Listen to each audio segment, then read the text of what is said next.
What's going on, y'all? Today, I want to talk about turning painful experiences into a vehicle to impact others. I don't believe that we go through painful experiences for no reason. I believe that we go through them so that we can use that painful experience to help serve and make impact on other people's lives. Rory Vaden has this great quote that says, "We are best positioned to reach, impact, and serve the person we once were." And it's so true. Like if we hadn't gone through those experiences, how would we be able to reach people that are going through that very same thing? If you're new here, my name is Steve Weigel. I am a entrepreneur, adventurer. I have a podcast called Make Fear a Stranger, and it's all about overcoming fear so that you can pursue purpose, fulfillment, and love. I think that fear is the number one thing keeping us from living out the life that we were truly made to live. The person we were created to be is just on the other side of fear. There's all these quotes around your greatest task is where your fear is where your greatest task is. And this idea that if you just step into the things that you're afraid of, that will actually create the person that you're made to become. Um, a lot of my business is around branding, but I believe this new wave of branding is all about becoming. Branding used to be this idea that you could kind of like make up some sort of story or manipulate people into buying your product, or you had to fit into a certain like archetype, a brand archetype to be successful and put yourself out there. But I think the new wave of branding, especially personal branding, is just being exactly who you are. And this is forcing people to show up on the internet exactly as themselves. And this shift is actually what really inspired me to start taken my personal brand and content creation and the internet more seriously, because before I felt like I had to be someone else in order to grow my Instagram account or have a YouTube account or whatever. Now I really genuinely feel like I can just be myself, and that's super exciting. And so a lot of what I talk about is becoming, personal growth, overcoming shit that you've dealt with your life. And so that's what this page and what my Instagram, a lot of the content I put on the internet is all about. So getting into this idea that painful experiences are a way to make impact. When I was young, I always struggled to know where I fit in and where I belonged. Even in my closest group of friends, I always felt like they all shared this deep-seated connection that for whatever reason, I just wasn't a part of. Which sucked. It really sucked. And whether that feeling was self-imposed or not, this feeling of not belonging or being on the outside, or maybe I just thought different than people, or I didn't feel understood, and so I felt like I didn't belong. Whether that was self-imposed or not, it was a painful experience and something I wanted to get rid of my whole life. And it's actually something I still struggle with. The way it expresses itself now is one place in particular is business. I'm an entrepreneur. I've ran a handful of businesses. I had a skate brand for a while. I owned a marketing agency for a while. And I always felt just a little bit on the outside of all these groups of people that I wanted to be a part of so that I could grow my business, so that I could be a part of that community. And I always felt on the outside. And I thought success was getting rid of that feeling completely so that I could step into those circles and feel and know that I belong. I thought it was ridding myself of that gross feeling of not belonging, and success would look like belonging. I could belong to some of these circles and I could be successful. But when I look back at my life, what was actually success was when I used these painful experiences to create something that served as an antidote to that feeling for others to experience. And so an example of that is I used to run this brand called Ivy, and it was adventure, belonging, community. I had this idea that more than people wanted money, fame, or power, they just wanted to belong somewhere. Like that was so simple that I can do that. And I was really good at doing that because I knew what it felt like to not belong. I knew how painful that was. I knew the traumatic experience that felt like. I knew and so not only did I know, but then I felt like belonging looked like just being invited. And so I always like, I'm someone who's always looking for the underdog. I'm always looking for someone I can, someone that I see on the outside that I can invite in, that I can say, hey, come over here. You don't, and fitting in is different than belonging. Belonging is showing up You don't have to have the right haircut, the right shoes, or right clothes, and you're in. Fitting in is like you have the right set of the right whatever, the right thing, and then you fit in. You're in the in group. But belonging is just showing up as you are. And so with Ivy, it was always my goal to make others feel and know that they belonged, no matter how they showed up. And so there was Ivy longboards. I handmade custom longboards, but I swear most of the people that bought our boards didn't even skate. They just wanted to be a part of this thing that was all around community and belonging.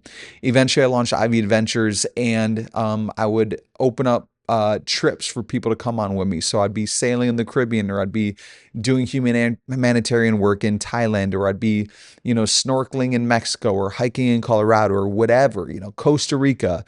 And I would invite other people to come on these trips. And we would cap it at about 10 people and maybe 2 leaders, so 12 people total. And my goal with all those trips was to not just connect other people to myself, but connect people to each other. And I always worried that we would have some kind of like weirdo show up on the trips because they were just completely open. There was no vetting process, no like private invitation. Anyone could join. And so I knew that I had to have a really strong message around the purpose of the trip and the purpose of the brand and this idea of belonging.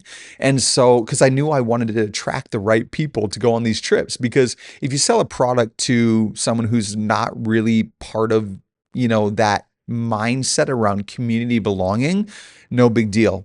If someone shows up on a sailing trip where you're trapped on a 50-foot boat for 6 days and they're kind of like not in that zone of wanting to connect and belong and be a part of that, that could be a really awkward experience. And so I always created really, intentional language around belonging. Anyways, my point of all this is when it comes to branding, every founder and every person that's building a personal brand has a version of this story. The reason I built Ivy is way before all that, I started asking myself this question: what if the goal wasn't to get rid of this feeling of not belonging and this painful and this traumatic experience? What if the goal and what success looked like was using that experience to make impact on others? Again, that's how Ivy was born. And so I want to pose the same question to anyone watching this video. Would you rather completely eliminate that painful experience from your life, or would you rather sit with it for a little bit? Maybe it's uncomfortable at times, maybe, but that is what allows you to connect with so many millions of people that feel that same thing. Like, I don't think I'm unique because I felt like I didn't belong. I don't think whatever experience that you're experiencing and having and feeling is unique. It maybe feels that way, but the reality is that I guarantee there are thousands and millions of people that feel that same thing. That's one thing that's interesting about communicating on the internet and speaking some of these things that we're afraid to say and we think might make us look like a weirdo. You learn really quickly that there are thousands and thousands of other people that feel the exact same way. And so the question, would you rather completely eliminate that pain from your life, or would you rather sit with it and use it to create an experience and a place of belonging, whether it's belonging or whatever it is? Again, for me, it was belonging. For you, it might be something else. Would you rather use that experience to create impact for others? I have this belief that brands and businesses and even personal brands have the ability and the opportunity to create impact in a really, really cool way, to shape culture in a really cool way. I'm slouching. I always say that like there are 3 big things that are impacting culture right now. There's like government, gross, church, gross, and brand. So many people are experiencing life through the lens of brand. So you could use your brand and your message to create a positive impact on others. And the cool thing about telling your story this way and using this painful experience to build a brand or build a personal brand or tell a story or connect with others is not only is it the most compelling and easiest way to connect with others because they can feel that you're being vulnerable, it's also incredibly healing for you. Like me making this video is healing for me. And it's given me life because I'm sharing part of my story. And I always say like creating content on the internet is so interesting sometimes because the algorithm and all these different factors, sometimes it feels like I'm just shouting into a void. But the reality is that success happens when you create something that means something to you and put it out there, not when you get 1,000 likes, not when you get 1 million views. It's when you create and post. And so the whole thing I want to leave you with is I want you to inspect your life. I want you to inspect some of the things that you wish you could get rid of, you wish you could free yourself from and get out of your life. And I want to pose the idea that that is the area that you can make the greatest impact. And if you actually believe that, would you do that? Would you create that impact, or would you continue to try to force that thing out of your life? I hope this video impacted you or made you think in some way. I appreciate you guys watching this. I'm just a dude chilling in my apartment trying to communicate with people on the internet, which is so weird sometimes, but it's fun and I'm enjoying it. And I hope this, my hope is that this can make you think a little bit about the pain and the trauma that you've experienced in your life, and maybe reframe it as a way of like, whoa, that's not for no reason. That's so that I can make a positive impact in other people's lives. So hope you enjoy. Have a good day. Peace.